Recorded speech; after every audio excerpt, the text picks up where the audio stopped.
curb your bad cholesterol. And if you guys ever watch the TV show Curb Your Enthusiasm, you do know that Richard Lewis died last week, I believe, February 27. And that was a little unfortunate, but he was one of the comedians on the show. It was a really good show. I enjoyed the show. I kind of stopped watching it a little while ago since I just didn't do cable anymore. But while I did have cable, I really liked it. It was really funny. But anyway, he died of a cardiac arrest on Tuesday, February 27, in his home in LA.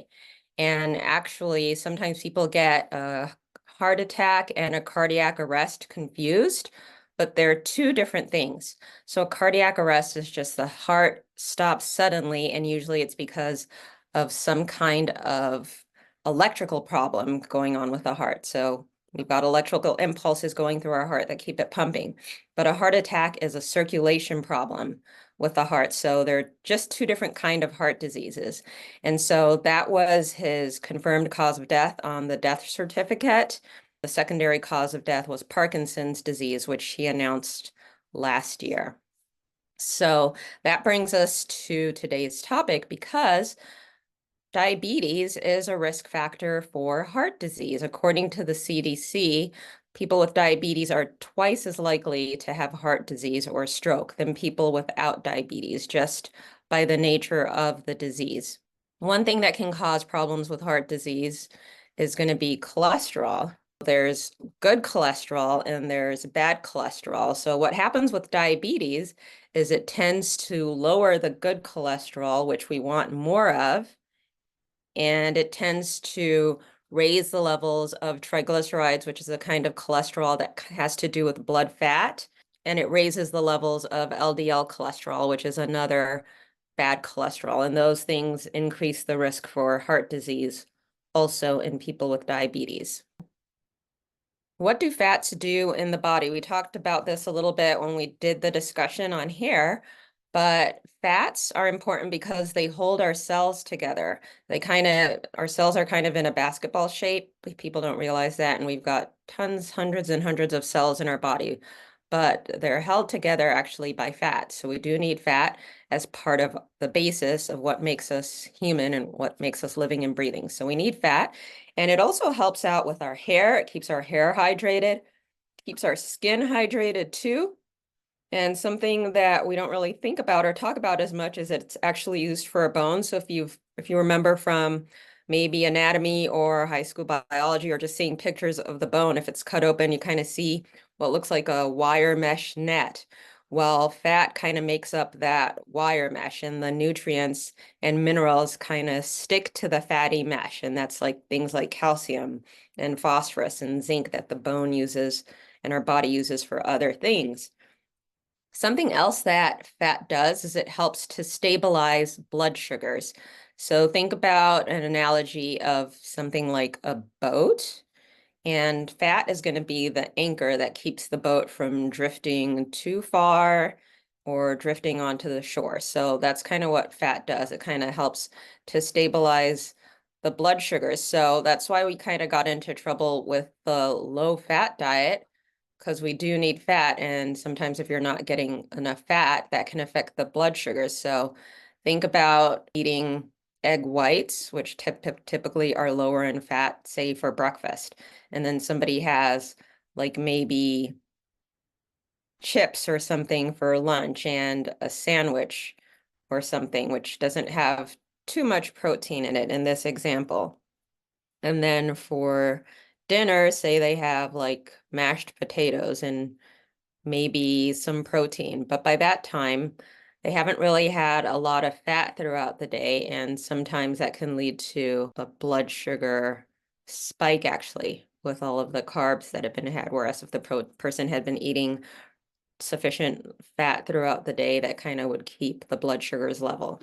That's just an example. So fats help to stabilize blood sugars. What are some healthy fats? So when you go to the grocery store and you're looking down the aisle, there's all these bottles and different kinds of oil. So we're going to be focusing on oils for this talk. There's other kinds of fats too in foods, which we're going to mention briefly. But healthy fats are fats that contain antioxidants. They're typically monounsaturated. So olive oil is a pretty good one. That one is mentioned a lot in the Mediterranean diet. It's anti-inflammatory and it has antioxidants in it. And typically with olive oil, it can't really be cooked at really high temperatures. So it's typically used in things like salad or with very light sautés. And when you're getting olive oil, you want to think about getting one that's in a dark bottle. They're typically sold in dark bottles because over time, being exposed to light can degrade the benefits of the antioxidants and the properties of the olive oil. So you want it in a dark bottle and you want it stored away from light to maintain most of its properties. Another good oil is going to be avocado oil. This is a neutral tasting oil, and sometimes people don't like putting olive oil in food because they don't really like the taste of it. So avocado oil is a good alternative because it's pretty neutral and can be used as a substitute for vegetable oil in recipes. And that one can be cooked at higher temperatures than olive oil too. Those are healthy fats. And what those do is they help to prevent inflammation, which inflammation leads to buildup of problems with fat deposits in the blood vessels, which can lead to problems with circulation down the road. Now, there are some fats that are ones to avoid, and these are also going to be found in the vegetable oil aisle. So it doesn't mean that you can't have them, but you want to have them in lower quantities than the healthier fats. So, for example, there's canola oil, there's soybean oil, there's cottonseed oil, there's cornflower oil, safflower oil, and sunflower oil. And so the problem is that, for example, corn, if you look at corn, it's not really oily. These oils go through lots of processing, which degrade the healthy properties, like the healthy polyunsaturated fats in these oils. They get destroyed by the time they're processed and bleached and deodorized and put into the bottle. So a lot of the healthier properties are gone. And then since they're more refined, they tend to end up with more omega-3 fatty acids, which studies have shown that in the American diet, we're getting too much omega-6 fatty acids already. So there's omega-6 and there's omega-3. So the problem with omega-6 fatty acids is that they are pro-inflammatory, so they cause inflammation, whereas omega-3 fatty acids are anti-inflammatory. They prevent inflammation or help to reverse inflammation, which is what we want because chronic inflammation is the basis of a lot of chronic diseases that we've got going on, like autoimmune disorders, for example, asthma, even diabetes is pro-inflammatory. So we want more omega-3s. And these type of oils tend to have more of the omega-6s, and they're cheaper than the other kinds of oils that we mentioned. So they tend to be used in restaurants and fast foods.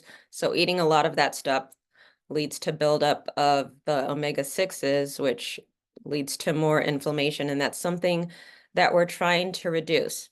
And then just some other food sources that have omega-3 and are anti-inflammatory are going to be things like fatty fish. Salmon is one of them, other kinds of seafood, and then nuts are really good and have omega-3s in them. So these are things that help to promote heart health.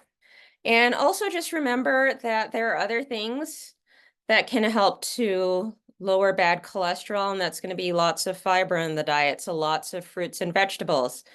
Now, if you go to diabetesresource.org, there's resources that have recipes, and there's a list of foods that can help with weight loss and also help with lowering cholesterol and helping to reverse insulin resistance. So go ahead and check that out.